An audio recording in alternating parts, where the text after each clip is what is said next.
பொதுவாகவே நாங்க சேலம் மாவட்டத்தில் எல்லாரும் ஒரு 90 பேர் தொடர்ந்து தினமுமே முகநூல்ல பதிவிடுவோம். நான் ஒரு சோமத்தோடலாம் நாங்க தொடர்ந்து அவரை ஃபாலோ பண்ணி போயிட்டு இருக்கிறோம்.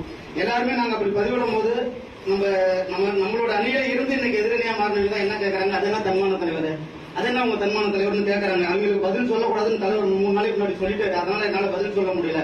இருந்தாலும் இப்ப சொல்லி ஆகணும். 2016-17 நான் படிக்கிற ஸ்டூடெண்ட் சமத்துவ தலைவர்கிட்ட கூப்பிட்டு வருவேன். அப்படி கூட்டு வந்து எங்கிட்ட படிப்போது ஏதோ ஒண்ணு கேட்கும்போது அவர் என்ன சொல்லுவாருன்னா, தம்பி படிச்சு நல்லா வளர்க்குறேன், இந்த சமூகத்தை நல்லா உயர்ந்தாரு, அப்படி உயர்ந்து இருக்கும்போது தன்மானத்தோட வாழணும் அப்படின்னு சொல்லுவாரு. அப்படி நான் பார்த்து படித்து இந்த சமூகத்துல உயர்ந்து உச்சநீதிமன்றத்தினுடைய வழக்கறிஞராகி பகுஜன் சமாஜ் கட்சியினுடைய மாநில தலைவரான எங்களுடைய அந்த தன்மானத்தை எங்க தலைவரை தன்மான தலைவர் தான் சமத்துவ தலைவர் தான் என்று சொல்லி பேச வாய்ப்புக்கு நன்றி கூறி விடைபெறுகிறேன். ஜெய்பீம்.